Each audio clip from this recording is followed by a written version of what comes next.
আজান ও সালাম এর উত্তর দেওয়া কি ওয়াজিব? আজানের উত্তর দেওয়া ওয়াজিব। আজানের উত্তর দেওয়া ওয়াজিব। অধিকাংশ সময় দেখবেন যে অনেকে এসে আজানের সময় কথা বলতে শুরু করে দেয়। এটা অন্যায়, মানা করলে শুনে না। অনেক সময় আজানের সময় প্রশ্ন করে, মানে বিপদের এক শেষ।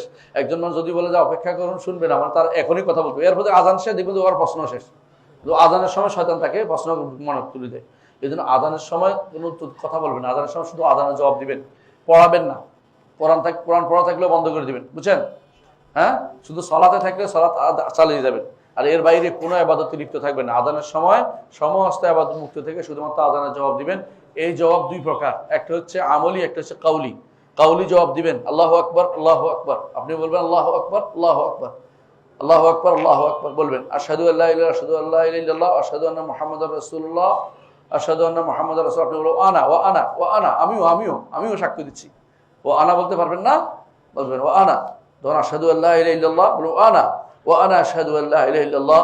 আর যখন আশহাদু আন্না মুহাম্মাদুর রাসূলুল্লাহ আনা, আমিও আশহাদু আন্না মুহাম্মাদুর রাসূলুল্লাহ রাদিতু বিল্লাহি রাব্বান ওয়া বিমুহাম্মাদিন নাবিয়্যান ওয়া বিমুহাম্মাদিন নাবিয়্যান ওয়া বিল ইসলামি দীনান। এর উল্টা আছে, যেমন আছে এমনি পড়বেন ওয়া বিমুহাম্মাদিন নাবিয়্যান ওয়া বিল ইসলামি দীনান। কেন মুহাম্মাদিন নবীন আগে বলছে? কারণ এটা তো এই সাক্ষীর সাথে সম্পৃক্ত। আশহাদু আন্না মুহাম্মাদুর রাসূলুল্লাহর সাথে সম্পৃক্ত। হয়েছেন ও আনা আনা ওয়া আশহাদু আন্না ওয়া আনা মুহাম্মাদুর রাসূল রাদিতু বিল্লাহি রাব্বান ওয়া বিমুহাম্মাদিন নাবিয়্যান ওয়া বিল ইসলামি দীনান। হ্যাঁ, এরপরে যখন হাইয়া আলাস সালাহ, হাইয়া আল ফালাহ, লা হাওলা ওয়ালা কুওয়াতা ইল্লা বিল্লাহ বলবেন। এরপর আল্লাহু আকবার, আল্লাহু আকবার। অথবা যদি কোনো বলে আসসালাতু খায়রুম মিনান নাওম, কি বলবেন? আসসালাতু খায়রুম মিনান নাওম বলবেন। কি বলবেন? আসসালাতু সদাক তো বারাতা নাই, আসসালাতু খায়রুম মিনান নাওম বলবেন। কি বলবেন? আসসালাতু খায়রুম মিনান নাওম। বুঝে আসছে? এরপরে যখন শেষ হবে, আওয়াজটা বন্ধ করেন। হ্যাঁ, যখন শেষ হবে তখন কি বলবেন?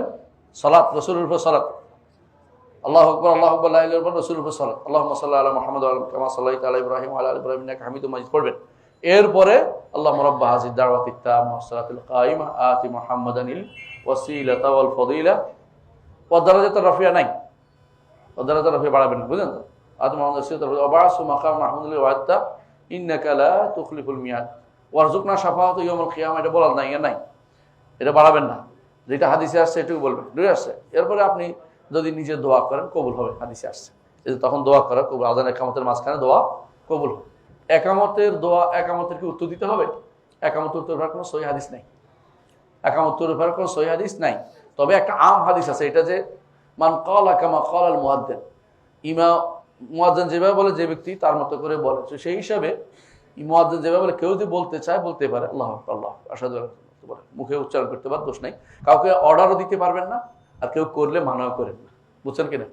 কিছু জায়গায় এরকম আছে যেগুলো অর্ডার দিতে পারবেন না, বলিও না, করিও না, আর কোরিয়ান না, এটাও বলতে পারবেন না, কারণ সে তো হাদিসটার আম হাদিসটার আমল করতেছে, বেদাত কিছু করতেছে না। কিন্তু বলতে পারবেন না কেন? কোনো হাদিস না, সরাসরি অর্ডার নেই। সরাসরি অর্ডার না থাকলে আমরা বলতে পারি না। আশা করি বিষয়টা বুঝছেন। এরপরে কি, যদি তা ওয়াজিব হয় তবে আজান ও সালামের উত্তর না দেওয়া কি কুফরি? ওয়াজিব ত্যাগ করলে কুফরি হয়ে যায়? তো মাঝখানে উঠে গেলে কেন? ওয়াজিব তাহলে কি হয়? গুনাহ হয়। অস্বীকার করলে তখন কাফের হয়। রাসূলুল্লাহ জেনে শুনে কেবল রাসূলুল্লাহ সালামের উত্তর দিব না, দেওয়া যাবে না, তাহলে কাফের হবে। কিন্তু নইলে কি হবে? গুনাহগার হবে। তো আপনি কুফরি পর্যন্ত নিয়ে গেছেন কেন? আমাদের মধ্যে মাঝখানে কিছু থাকবে না, এক সোজা কুফরি ছিল কেন? অস্বীকার করলে কাফের হয়, অথবা এটাকে অবজ্ঞা করলে, এটা নিয়ে কোন রকমের হেনস্থা শব্দ ব্যবহার করলে, অথবা তাকফিফ করলে, এটা কি করলো, দিন নিয়ে ঠাট্টা করলে, হ্যাঁ, অথবা উপহাস করলে, তার কাফের। জি।